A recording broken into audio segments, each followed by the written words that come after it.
Good morning students. आज हम पढ़ेंगे Planck's quantum theory. Planck's quantum theory के मेन पॉइंट्स क्या थे बेटा? पहला पॉइंट था रेडिएशंस आर इमिटेड और absorbed by a body not continuously but discontinuously in the form of packets और bundles called quanta. In case of light these bundles are known as photons. तो Planck's quantum theory क्या कहती है बेटा कि कोई भी सब्सटेंस जो रेडिएशन इमिट करता है या एब्जॉर्ब करता है, या ठीक है, या तो रेडिएशन इमिट करेगा छोड़ेगा या रेडिएशन एब्जॉर्ब करेगा, तो वो कॉन्टीन्यूसली नहीं करता। ठीक है, वो कैसे एब्जॉर्ब करता है? डिसकॉन्टीन्यूसली। रेडिएशन इमिटेड और absorb by a body not continuously absorb और इमिट नहीं करता। कैसे करता है? Discontinuously in the form of packets और बंडल्स। ठीक है, पैकेट्स और बंडल्स की फॉर्म में रेडिएशन जो है सब्सटेंस एब्जॉर्ब या इमिट करता है। इन पैकेट्स और बंडल्स को क्या कहते हैं? क्वांटा। अगर ये लाइट रेडिएशन की बात हो रही है तो इन पैकेट्स को कहते हैं फोटोन्स। ठीक है, अगर हीट की बात हो रही हो तो क्वांटा या बंडल कह देंगे, लेकिन अगर लाइट रेडिएशंस की बात हो रही हो तो इन बंडल को कह देते हैं फोटोन्स। ठीक है, second point, energy of this photon is directly proportional to frequency. Energy जो होती है फोटोन की वो किसके डायरेक्टली प्रोपोर्शनल होती है? फ्रीक्वेंसी की। फ्रीक्वेंसी का सिंबल न्यू। ठीक है, प्रोपोर्शनलिटी का साइन हटाओगे E is equal to proportionality constant आ जाएगा एच न्यू, तो रिलेशन आ जाएगा E is equal to H nu where H is Planck's constant.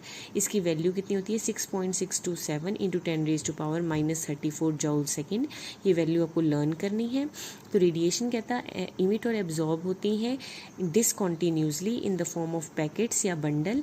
In packets या बंडल को क्वांटा कहते हैं। लाइट के केस में इन पैकेट्स और बंडल को फोटोन्स कहते हैं। इन फोटोन्स की एनर्जी डायरेक्टली प्रोपोर्शनल होती है फ्रीक्वेंसी के। फ्रीक्वेंसी प्रोपोर्शनलिटी का सिंबल हटाओगे तो प्रोपोर्शनलिटी कांस्टेंट आ जाएगा H की वैल्यू होती है 6.627 into 10⁻⁻34 joule. Third point, a body can emit और absorb whole number multiple of quanta. कहता है जो भी आपने फोटोन एब्जॉर्ब करना है वो होल नंबर में एब्जॉर्ब करना है।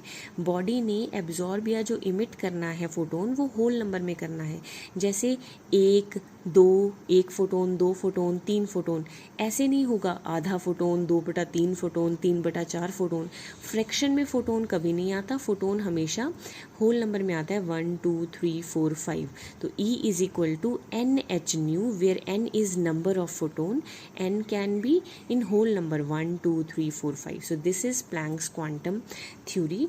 Planck's quantum theory के बेसिस पे अब हम न्यूमेरिकल करेंगे। ओके, तो देखो बेटा, न्यूमेरिकल में पहला न्यूमेरिकल अगर आप देखें, या मैं आपको ऐसी एक स्टेटमेंट बताती हूँ, फाइंड एनर्जी ऑफ फोटोन। ठीक है, find energy of photon whose frequency is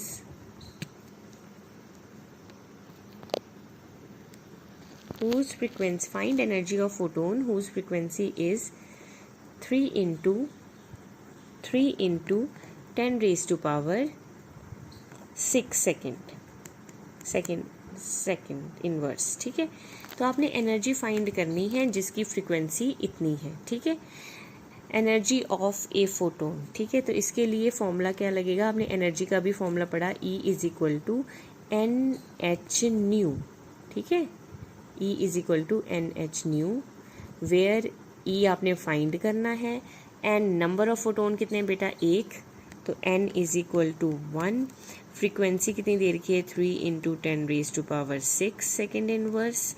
ठीक है, H क्या होता है? प्लैंक्स कांस्टेंट, उसकी वैल्यू फिक्स होती है 6.627 इंटू 10⁻⁻34 जूल सेकेंड। ओके, तो यहाँ पुट कर लोगे 1 इंटू 6.6 इंटू 10⁻⁻34 इंटू फ्रीक्वेंसी की वैल्यू 3 इंटू 10⁻⁶। तो यहाँ से आपके पास क्या आ जाएगी बेटा?